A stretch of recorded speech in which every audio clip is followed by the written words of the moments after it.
Hi, I'm Rachel, and this is my AM reading video for Friday, December 10th, 2021.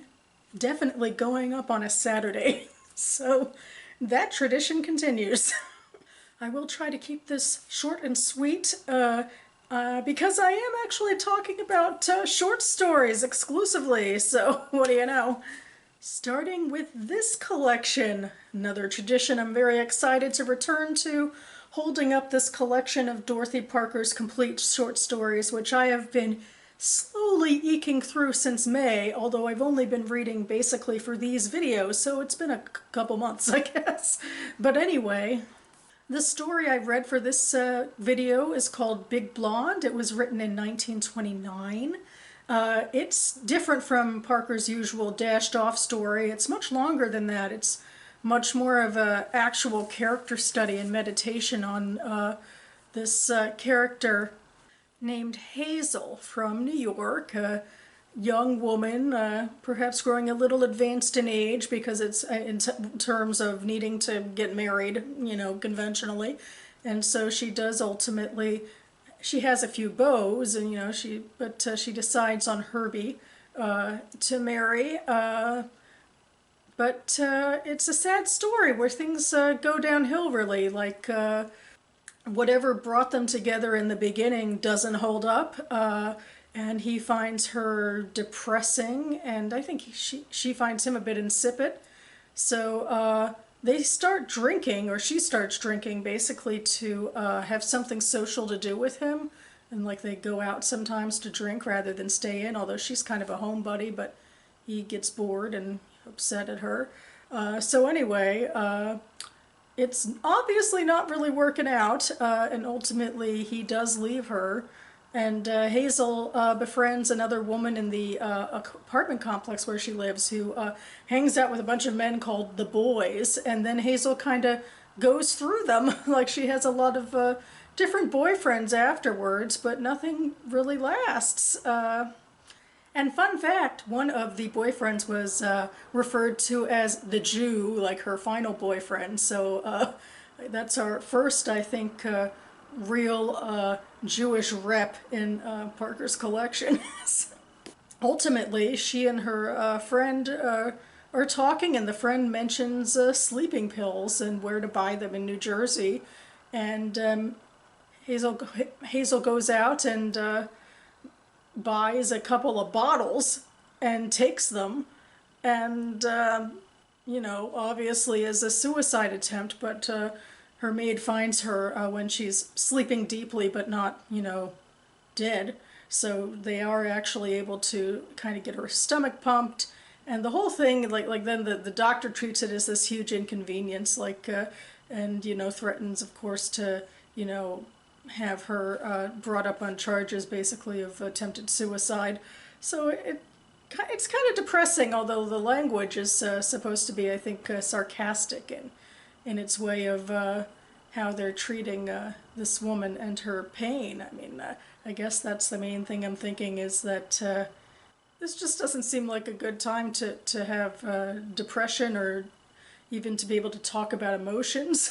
So there we have it. I guess this, though, is supposed to be a pretty legitimate and in-depth character study of this sort of person, and I think this was even like a story that won Parker some awards and was sort of the titular story of one of her collections of stories. So turning a new leaf, perhaps. The next short story collection I read was Today a Woman Went Mad in the Supermarket by Hilma Wolitzer. And this one I read for my Hanukkah vlog video, so I feel like I shouldn't mention it much here. I liked the collection, I liked the stories. It kind of took a overview of a bit of her career, where she returned to writing with her final story, which I reviewed as my Night 8 story on the vlog. So I will link that video down below. Next, well, technically I guess this is called a novel, but this is basically short stories, interlinked short stories, called Olive Again by Elizabeth Strout, which I read for my booktube spin, number 4, actually reading on time this quarter. The BookTube Spin is a BookTube game thought up or adapted by Rick McDonnell. But anyway, this is a sequel to another interlinked short story collection called Olive Kitterage, which I've read several years ago, and I watched, there was a miniseries even on HBO about it. But as far as I know, there's no talks in the works like with, Frances McDormand or anyone to, come back to Olive Kitterage for these stories, which move very decidedly into her senior years. Like the other stories are more about, I guess, her middle age, but these ones are about her senior years, like the last, well, I don't know, the last 10 years of her life. I mean, well, I guess that's spoilery and inaccurate perhaps, but roughly the last 10 years of her life, given where she ends up in a nursing home and so forth in her late 80s. And it was interesting to return to these characters. I guess they had a little bit of an ending that sort of thematically fit with who they were in the last book. But, now we get to see their stories continue, particularly Olive and her boyfriend slash soon-to-be second husband Jack and her son Christopher. And the big thing that continuing their stories does is say that actually she is able to make amends, is a little trite, but she's able to sort of have relationships that at the end of the last book were really on the rocks, particularly with Christopher and his family. Their relationship was really on the rocks, and although they don't become close in this collection, they do maintain something. And in the end, when Olive, has a heart attack and so forth, Christopher actually makes himself a little bit available. So it's a little redemptive, I assume. I think I've read some reviews too that say, Olive is much more introspective and takes more responsibility for her curmudgeonly acts. Like in the last book, she blamed a lot of other people for her faults, but in this one, she takes some responsibility, and even though, she's not really able to make huge changes, she has more of an understanding of why her life turned out the way it did, and it is a little less lonely, I think, in the end. I feel like Olive might get a bad rap a little bit. She does reach out to some people. She just doesn't like a lot of phoniness, your usual sort of small talk banter. And she's also relatively, I wouldn't say political, but she's pretty cantankerous when it comes to which side of the aisle she's on, although that being said, Jack is on the other side from her. And there, the stories take us into the last 10 years, so like in the backdrop there's some stuff about current events, which is interesting, particularly one story where she has some nurses' aides, and one of them is a Somali Muslim woman, and another one is like, this sort of bigoted,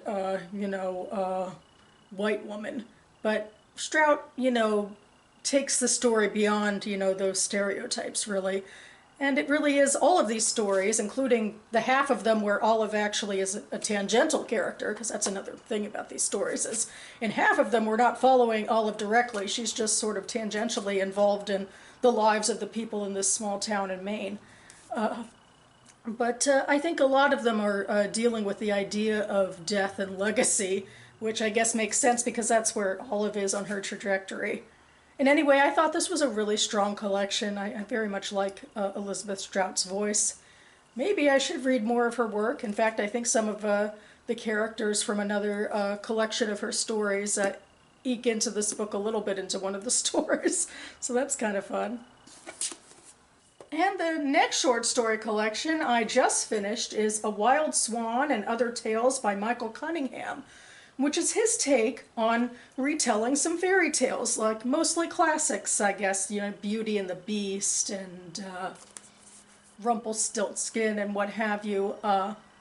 This actually is a collection of short stories that I got published at the National Book Fest in 2015, so I'm excited to finally be getting to it. And in fact, I have two other books on my shelves of Michael Cunningham's, which I found through my library bookstore again years ago. So I'm excited. I think I'm going to try to knock them all out this month and maybe do a bit of an author backlist video on Michael Cunningham in the new year. But this one's relatively different from most of his contemporary literary work, although his take on these short stories does veer a little bit into a contemporary feel, like some of the stories talk about cafes and proms and that sort of thing, but also often stick to the roots, the medieval European roots of castles and all of that stuff. I feel like it's the sort of thing that usually wouldn't work for me, this sort of like genre melding, but I liked it with Cunningham, I guess because the stories are so thoughtful, and I think at the core of them he does talk a bit about human emotion and human identity in a way that, I guess fits with his literary contemporary aspirations. Even something like the end of his Rumpelstiltskin story, which he titled Little Man, and it is told from second-person point of view from Rumpelstiltskin, and it imagines Rumpelstiltskin as someone who isn't evil on purpose and conniving on purpose, but kind of feels forced into it because he's such an outcast. But in broad strokes, the story ends the same way that the fairy tale does, where the miller's daughter / queen figures out his name and he stamps himself to pieces. But I ended up putting this part of this final paragraph on Facebook because I just thought it was introspective. And it is, there are two of you now, which is the two parts of Rumpelstiltskin when he splits himself in half, having, a tantrum. Neither is sufficient unto itself, but you learn over time to join your two halves together and hobble around. There are limits to what you can do, though you are able to get from place to place. Each half, naturally enough, requires the cooperation of the other, and you find yourself getting snappish with yourself. You find yourself cursing yourself for your clumsiness, your overeagerness, your lack of consideration for your other half. You feel it doubly. Still, you go on. Still, you step in tandem, make your slow, careful way up and down the stairs, admonishing, warning, each of you urging the other to slow down or speed up or wait a second. What else can you do? Each would be helpless without the other. Each would be stranded, laid flat, abandoned, bereft. Also, look at these illustrations! I think this one is my favorite. It's of Rapunzel and her hair like going all the way down the mountain, and then there's a black figure at the bottom of the prince and the horse racing toward her. It's pretty amazing. I don't know, all of this might be overreaching, but I felt like there was something like viscerally emotional about what it can mean to be alive as a character who's a bit of an outcast. So I like this. And finally, next on the docket, I have the Foundation trilogy by Isaac Asimov, which really, again, is a bunch of short stories that were comprised into 3 novels. At least that's how I understand this collection. This is a classic science fiction collection of tales that Asimov, like from 80 years ago, and onwards, thinks up in terms of trying to ruminate on what it would take to save a galactic empire from stratification and ruin, and basically what you should do to save society. And then I think it gets a little more complicated from there in terms of, like, he thinks we need to create a foundation to preserve culture, but maybe it'll be a little bit more radical than that, or maybe, it'll go through other stages as well as we track this foundation throughout hundreds of years, and the characters are largely unimportant because, they're secondary to the movement of the plot. So yeah, I talked about it in my latest book haul. I watched the recent Apple TV adaptation, and I decided I actually did want to read the source material. And so my thought is that I can read this basically evenings and weekends, because I don't want to lug this with me to and from work. That's how I do a lot of my reading, really, but this one I don't want to. But I find it frustrating sometimes because I would then be basically reading 2 things at once. Like, I'd be reading something to and on commutes, and then I'd be reading this at home, and I tend to have difficulty doing that, but I don't want to have to lug this with me, so I feel like I have to just tell myself snap out of it, and this will be something that hopefully I can read throughout what remains of December and get it finished before the new year. And then finish everything else on my TBR as well. We shall see. I will be back in more Friday reads to come.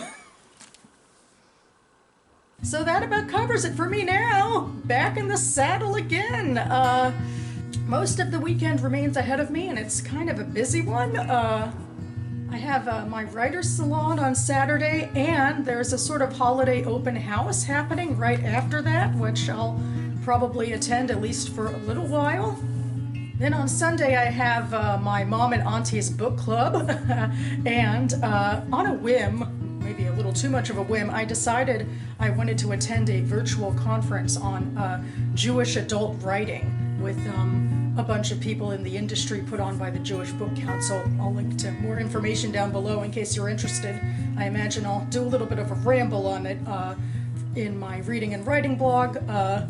Basically, I want to attend for because I am technically writing a Jewish fantasy novel, although it's way too early to be thinking about, submitting it for any sort of publication. But I guess it's never too early to sort of see what's happening in the field, as it were. And I believe fantasy from a Jewish context will be at least a little bit addressed. But I am also just curious in general. I don't know if it's going to come up too much, but I wonder what to expect maybe in 2022 and beyond within the broad array of Jewish fiction and nonfiction coming out. So I hope we can get a little bit of a taste of that. Certainly anybody who wants to submit anything should know, what's on trend, I suppose. And I was also just hoping for book recs. We're reaching the end of the year, so I'm excited to, learn what's coming out next year. So. And I hope the rest of you have exciting weekend plans coming up as well. I will be back on this channel within the next couple of days with my December page 112 tag. Pretty sure I can squeeze in one more book into the TBR. So, huzzah, I'm looking forward to that. In the meantime, thanks so much for watching, everyone, and I'll see you next time.